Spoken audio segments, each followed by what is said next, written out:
wonderful. Magic. Magic, thank you. Gosh. It worked. Oh, wow, great. I'm glad everyone came back. I thought everyone will run away. So, okay, let's start recording. That's wonderful, yeah. Thank you all for coming back. Okay, oh, Syria. Oh, hi. It's I know who Syria is now. You got a different name as well. Good to see you. Good to see you. Yeah. So do I need, for those of you who know more about Zoom than I do I need to start recording this again, or will it do that? You have actually. I think it said recording, if I'm not wrong. Yeah, it did say recording. Okay. Give us the Great. Okay, let's continue then, if everyone's back. Do you want to repeat the question, Gavin, so we can? Yes, certainly. So I'm interested, and perhaps everyone else is interested about your any sort of critique of Krishnamurti, or any limitations that you feel are important to communicate or have an effect in your own life or your own process. It'll be very interesting to hear your take on that. Yeah, okay, thank you. And first of all, I'll say Krishnamurti was an incredible teacher who had a huge influence on my life. But after reading him and studying him intensely for 6, 7, 8 years, I did start to feel that, for me personally, there were a few issues that I needed to deal with. First of all, with Krishnamurti, he gives a number one. I'll give very briefly four issues I had. Number one, Krishnamurti gives a brilliant analysis of the mind and how we are conditioned and how we filter our perception of reality through the mind. And his analysis of that light is very similar to that given by the Gautama Buddha, and it's a brilliant analysis. When he started talking about becoming transformed and transforming the mind, what I started to feel a little bit frustrated with after 6 or 7 years is that he never really gave a very clear answer about how to do that. There was no practice. In fact, he believed that there is no practice you can do. It's almost as if what he was saying is you just need to listen really attentively to what he's saying. And if you listen deeply enough and attentively enough, you will just see it. You will just get it. And that will be this incredible insight that will change you. Now, as I was reading and studying the traditions, I found there are parallels to this in some of the very high Buddhist and Hindu traditions. They're kind of known as the talking schools. Yes. You get it in Shankaracharya, you get it in Dzogchen Buddhism. But it's always been a path, according to the traditions, that only a handful of people are sufficiently prepared to be able to undertake. Exceptional practitioners or listeners can do that.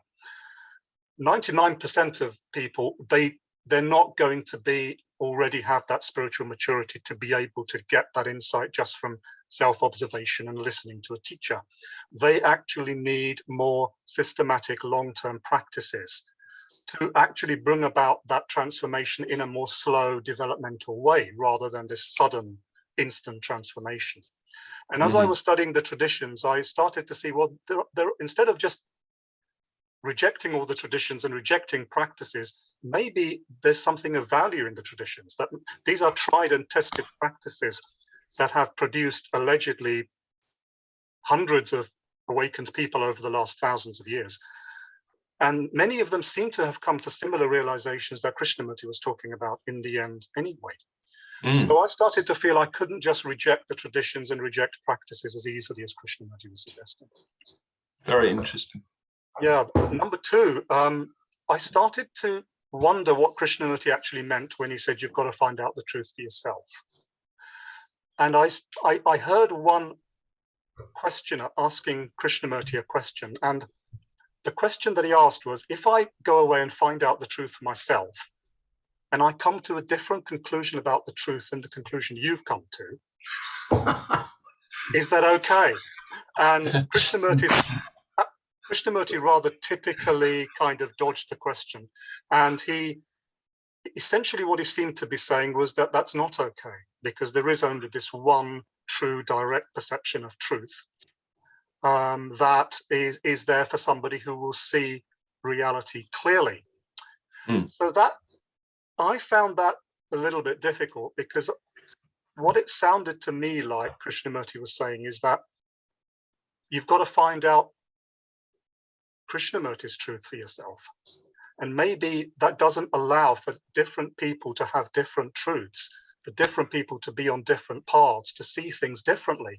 And I was definitely coming to that kind of understanding when I was, 25, that more postmodern understanding that we're all on different paths, and that all of these paths are valid in different contexts. And that didn't sit easily with this more absolutist, one truth only way that Krishnamurti seemed to be advocating. And the third thing, I'll stop with this actually. The third thing is that a book came out in 1992 by a lady called Radha Sloss. Now, Radha Sloss was a young girl who grew up in Krishnamurti's household and lived with Krishnamurti for like the first 20 years of her life. So she knew him better than almost anybody. And she wrote a book which was, let's just say, far less complimentary than you'd expect towards Krishnamurti, his private life. It alleged that he'd had an affair with his best friend's wife, which he'd kept hidden for 25 years. It alleged that he was involved in this rather horrible lawsuit with his friend. And even the Krishnamurti Foundation in the end admitted that at least some of what she was saying was true. And for me, I put Krishnamurti on quite a pedestal at that age, thinking that he was this person who was this enlightened being who was really living out his own teachings, this pure, almost infallible person. And that image of Krishnamurti took a real knock when I read this, and I realized, well, maybe there are no pure, infallible, enlightened beings. And, you've got to take everybody and their lives with a little bit of pinch of salt and find our own truth in a way that might even involve rejecting Krishnamurti if that's not the truth for me. So these are the kind of considerations that moved me beyond Krishnamurti or in a different direction. And I actually ended up going back to some of the more ancient traditions, the Hindu Buddhist traditions. It's the thing that strikes me mainly is the whole notion of like only a few people can get the Mahavakya or the words of the Guru, and it's so rare. And I remember going to Tony Parsons one time and I felt so frustrated. I'm not saying he's of the same kind at all, but it almost like there's nothing you can do. Reality is always already the case. And it's almost, listening to the teacher, somehow you'll get it. And it's appealing to me also about this notion of, that somehow through the process of discrimination or listening to the teacher, you can get it. And it makes some kind of intellectual, rational sense. But I can see the huge frustration that might provide for people who are on the path and who genuinely want, the truth, if you like. So yes, yeah. Yeah, and also I started to find that Krishnamurti's the transformation that Krishnamurti was talking about was very much a mental transformation, a psychological transformation. And I came to believe, which I still hold today, that a more complete form of transformation and enlightenment has to include the body. And this is why I ended up moving towards the tantric traditions, which see enlightenment as the enlightenment of the whole body. The whole person has to change radically, not just an insight. It's a lot more is required than just an insight into something, although that's obviously part of it. And that led me in a very different direction in my mid-20s, which we can talk about in a future session. Sure. Very interesting. And then perhaps finally we can talk about, you've mentioned to me about coming across U.G. Krishnamurti. You went to Switzerland, I believe, and saw him there. I'd be very interested to hear something of what happened in that situation. Yeah, I mean, I used to go and spend time at the Krishnamurti Center, which is like a study center in the south of England, with my friend David King, who's on the call. And during one of those sessions, one of those times spent in that center, one of the residents there started talking about this other Krishnamurti who I'd never heard of, called U.G. Krishnamurti, and he claimed U.G. had had a similar enlightenment or awakening experience as J. Krishnamurti had. So, 24-year-old lusting after enlightened beings, I felt I had to get on a plane and go to Switzerland and go and meet him. So that's pretty much what I did, and I spent a couple of weeks just traveling around Switzerland, and I ended up going to Gestalt to meet UG Krishnamurti. He's a very different animal from J. Krishnamurti. Similar kind of analysis of the human mind and so on. But his view is that you can't become enlightened, and actually there's no such thing as enlightenment. And people like J. Krishnamurti are just kind of, it's the whole thing's a big scam. That was UG Krishnamurti's point of view. Although I wonder if he really meant that, or if that's just another way of awakening people. We don't really know. And he seemed to me also, like J. Krishnamurti, to be living in quite a different state of being. I met him twice at length, and he was also like J. Krishnamurti. It seemed to be changed, transformed in some way. So I met him twice in Switzerland in Gestalt. And the second time, as I was leaving, he came to see me off at Gestalt station. And as I was leaving, I rather foolishly said to him, "So what should I do next? What's the next stage in my journey?" To which he answered, "Well, the best thing you can do is fuck off and never come back here again." So, which wasn't quite the gem of wisdom that I was hoping for. But I mean, I did meet him a couple more times, and that did lead to the next stage in the journey. But I think that meeting with UG kind of brought the whole Krishnamurti era in my early life to quite a nice close.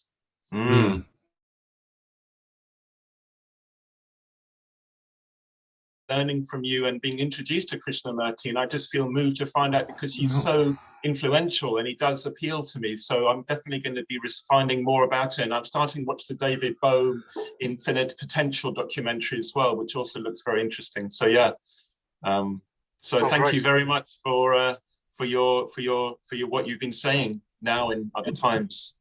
Well, thank you very much. Thank you.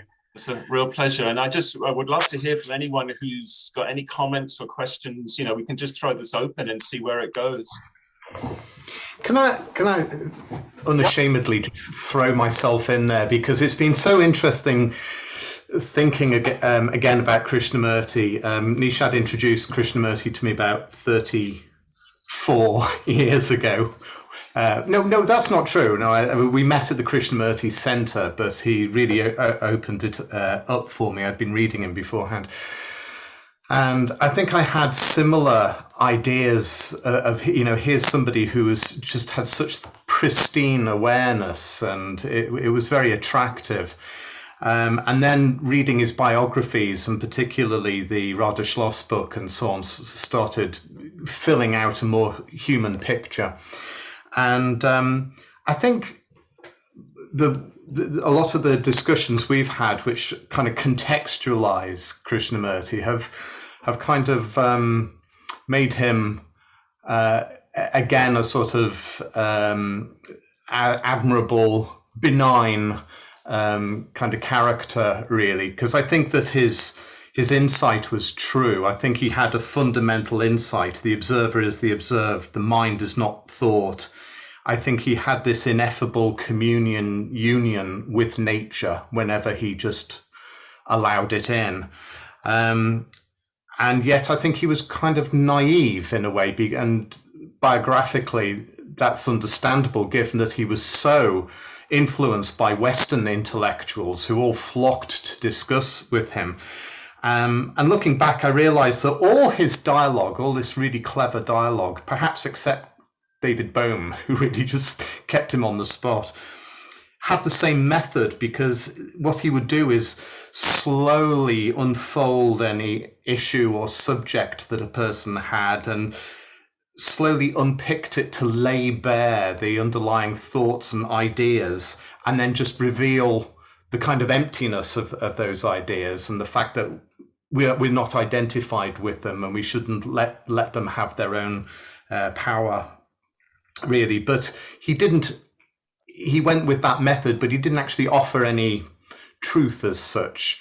And some of the best stuff I've read of his is in his notebook and journal, where he's just conveying what he sees looking at nature. And I see him as a nature mystic, really, who was a fish out of water, somebody taken literally from India and sort of immersed in this Western world.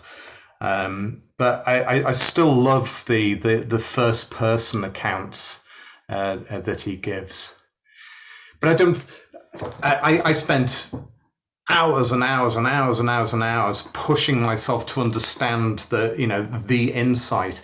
And I can see people doing the same kind of thing with that sort of talking advaita like Rupert Spira at the moment. I'm sure there are people who just spend hours trying to just get it. And I think that's very, very rare to happen. Yes, I look fondly, very fondly back on Krishnamurti. Yeah, I mean, I'm in general agreement that Krishnamurti's real power and genius was as a nature mystic. If you read his journals and diaries, he was clearly a man who almost every day would walk in nature and be immersed in this extraordinary state of union with nature, or the perception of some kind of, transcendent within nature. And that's where I think his, maybe even his greatest contribution will lie. Yeah. So there's a couple of questions in the chat. So the first one is from Laurentio. What questions would you have for Krishnamurti if you would have him in front of you? Wow, that's a good question. Yeah, I mean, I think I'd probably have to ask him that, what exactly do you mean by finding out the truth for myself? Do you mean that I deeply listen to you and watch my own reactions and follow your argument and see what you're saying? Or does it mean I reject even you and literally go off even without you and find out the truth for myself? Because that's where I'd really like clarity, what he really meant by that. That's probably what that sounds good. And then from Marie, these questions are more about your experience with David than Krishnamurti, but were you the person who answered the phone when David called? And have you considered releasing the tapes from your interview with David? That's a good question. I was, I believe, the person who answered the phone when David Bohm. I was still living with my parents, and so David Bohm called. And that must have been quite surreal in a way. You wouldn't have a million years expected it. Yeah. Einstein's successor. Yes. I was temporarily, moved into a different dimension, thinking that this isn't quite real, so I did pick up the phone, and I did actually travel to January 1991. That was travel to Birkbeck College to talk to him, and his tape, and we did tape record the entire conversation, which has now been transcribed in the book. And I would love to release the tapes to the public on Amazon, but unfortunately, the tapes have been misplaced. I can't. I ought to back you up and say the tape existed. Yeah, it did exist. Yeah. Because I had it. I was doing the transcription, and I definitely gave it back to you. I won't blame you then. So. I don't know how it happened or why it happened, but somewhere along the line that recording actually did get misplaced. Sure. Which is a great shame. But thankfully, David did actually transcribe the whole thing, which is why we've got the book and that discussion now. And I think, if I'm right, it's the first new conversation with David Bohm that's been published in quite a long time. Wow. Yeah, that was a real privilege to be able to do that.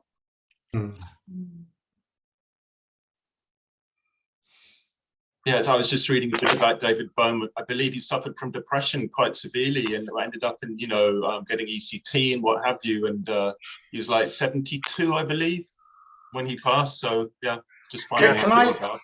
Can I ask how you know that? Oh, I just got that from Wikipedia. I'm afraid it's very sort of third hand. Yeah, it's literally just a Wikipedia thing. So I don't know the validity of it at all. Oh, well, I've been keeping that to myself for 30 odd years, because I worked as a psychiatric nurse in the Maudsley Hospital. I was in the emergency clinic, and I was asked whether I would kind of book him in.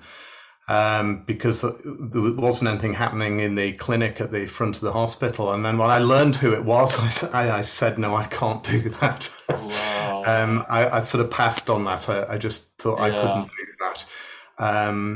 And yes, obviously he was suffering depression. I didn't know that was.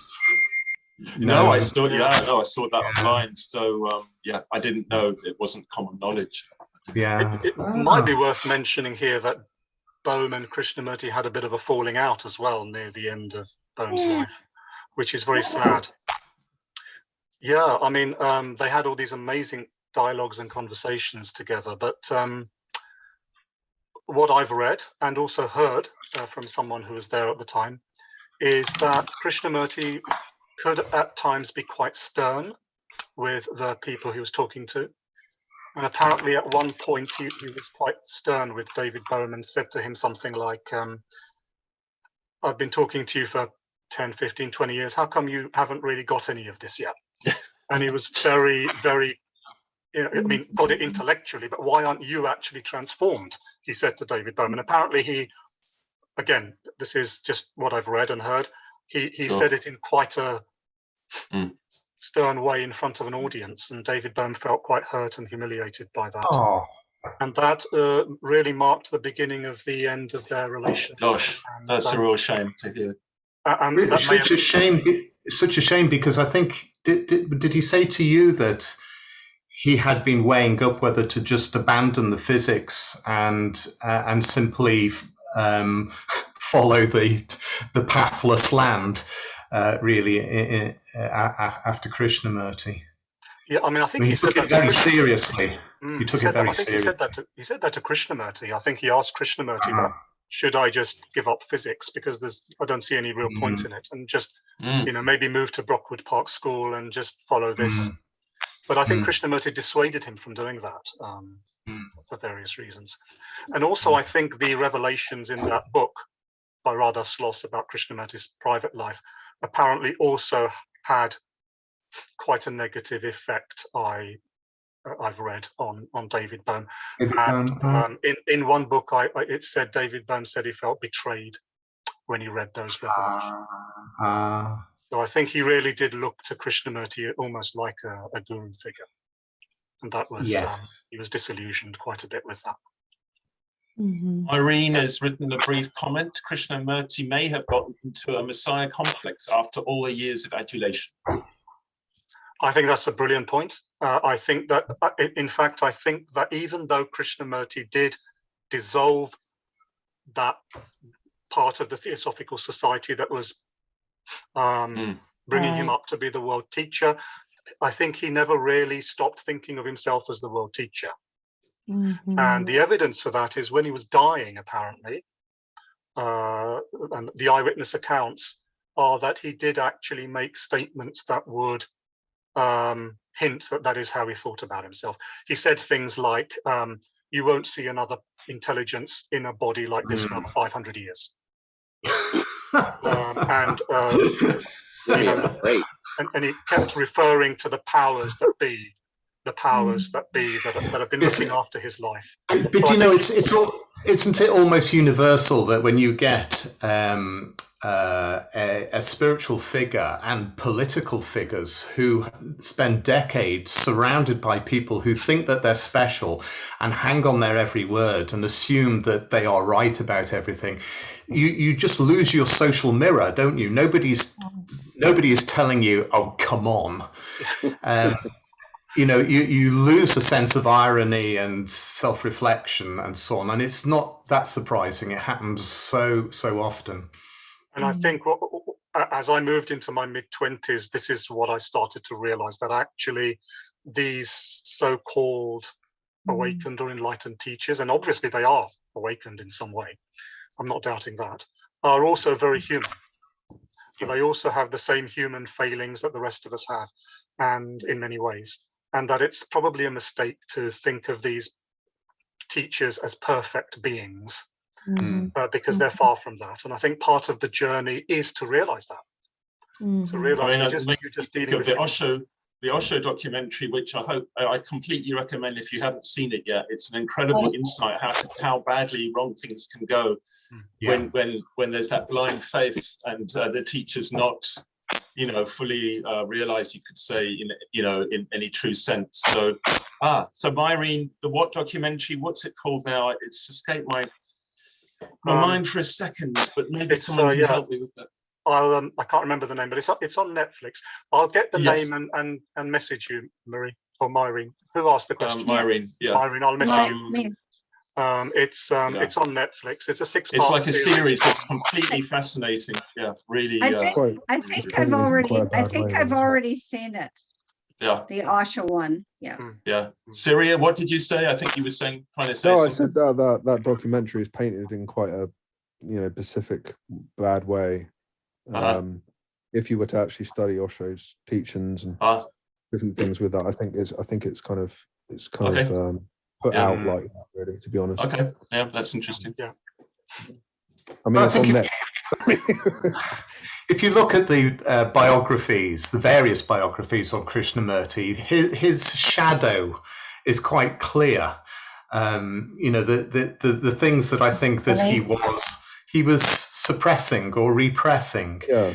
They're there, and it just gives a human picture. And I don't think Ken Wilber talks a lot about every teacher's exactly, shadows, exactly, and that haven't necessarily been cleared up. Yeah, I don't think that detracts from the actual wondrous insights and experiences, teachings that people can have. But it is always useful to keep a level head. Everyone is a human being. I mean, now I actually find it reassuring when awakened and enlightened teachers show their human failings, because it actually makes awakening more accessible. I think if teachers were these perfect beings who never made any mistakes, then for us ordinary practitioners, awakening would just seem out of reach.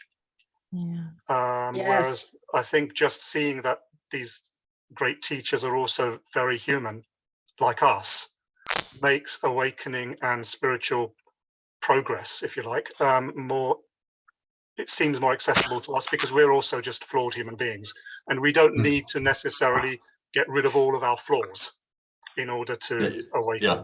We awaken with our flaws and through our flaws, and we express our understandings through our flaws, because that's part of what it is to be an embodied human being.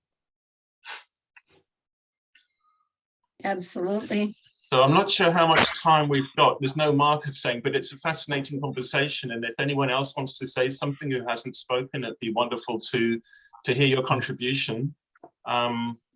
Just a reminder, on the 10th of April, there'll be another conversation and discussion. So it'd be wonderful if everyone can come back. I'm sure that would be quite a juicy one. So, yeah, please do. I guess, Nisha, you maybe let people know about that one. But yeah, anyone else got any more? Can I just ask a quick question of Nishad?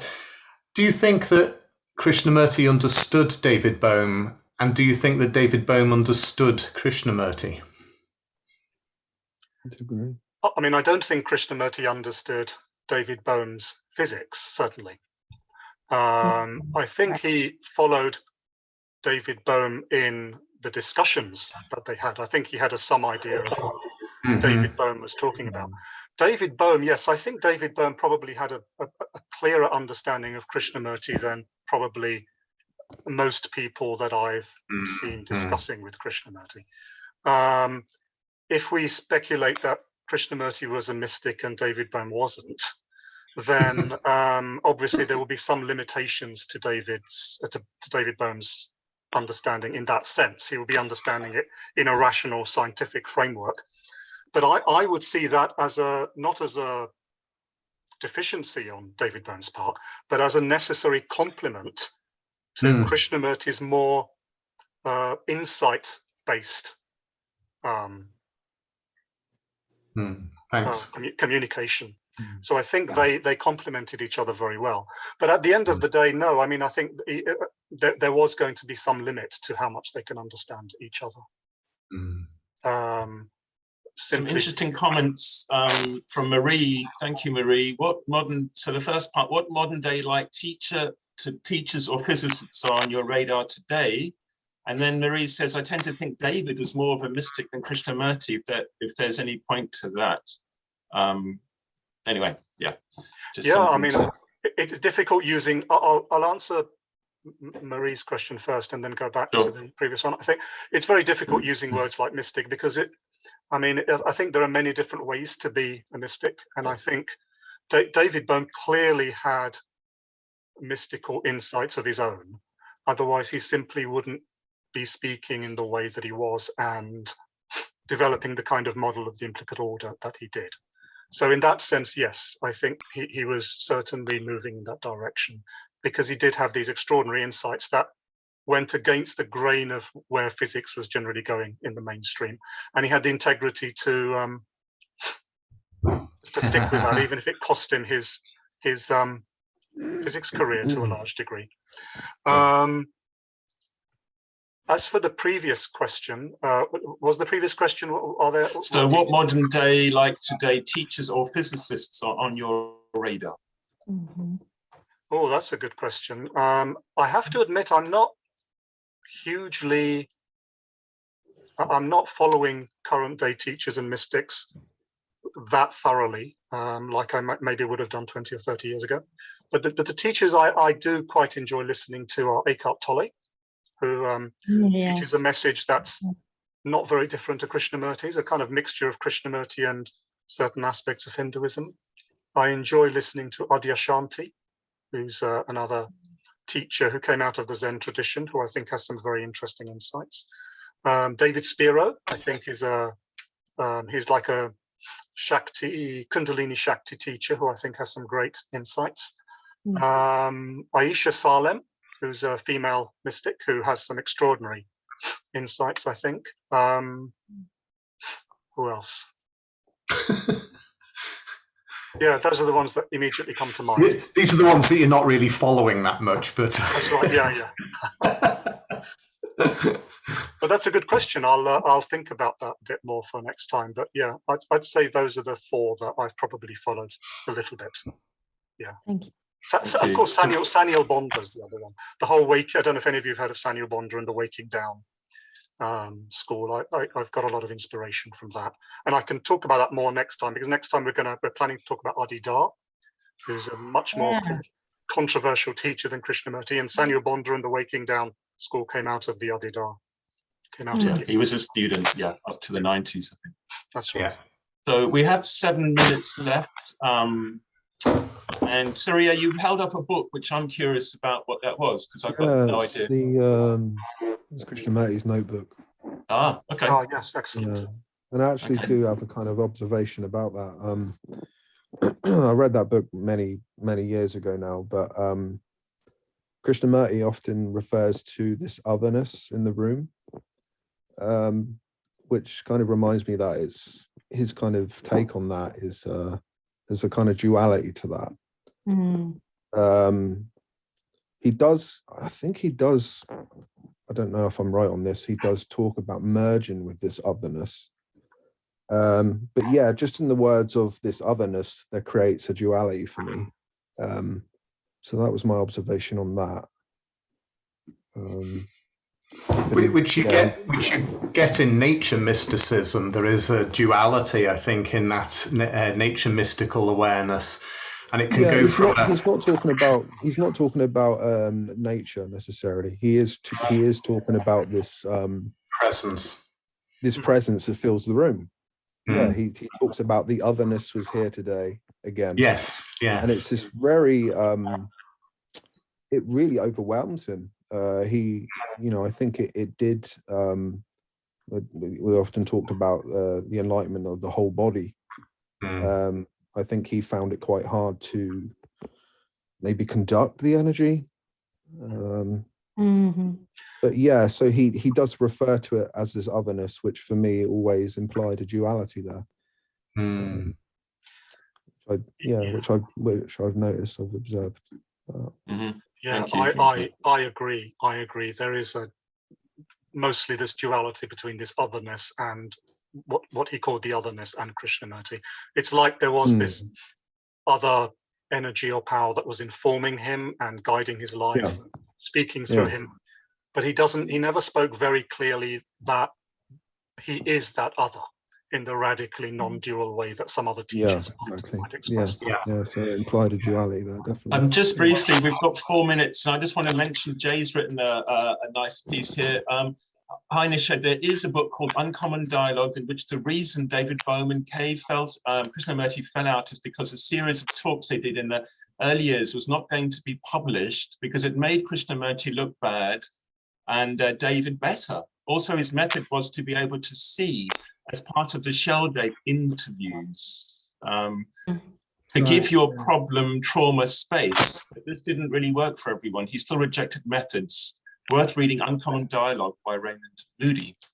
Yeah, it's a really good book, worth reading, because it goes into some of the problems David Bohm had with Krishnamurti and vice versa. And it was the Krishnamurti establishment, the foundation.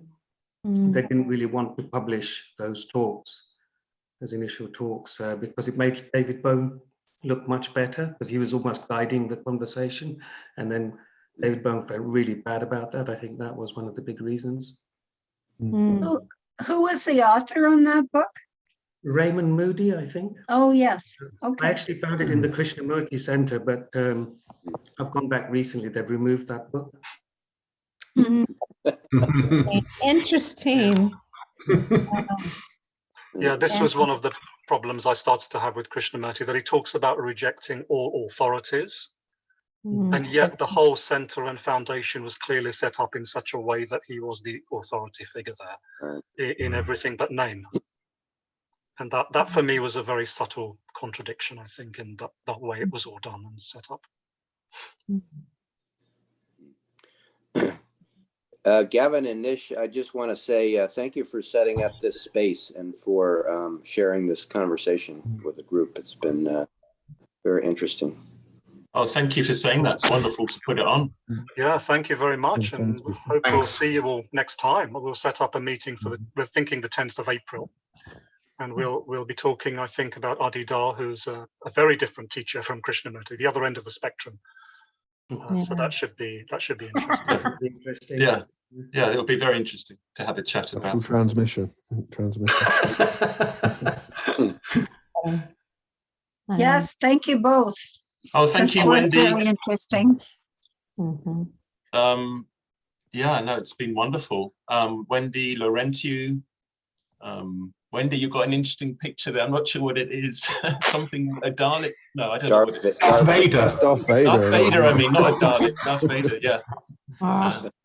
Maybe someone knows who Wendy is. It's her sons. Belongs to her sons. Oh, thank you. Not my pick, my sons. I see. Yes. Okay. Wonderful. Yeah.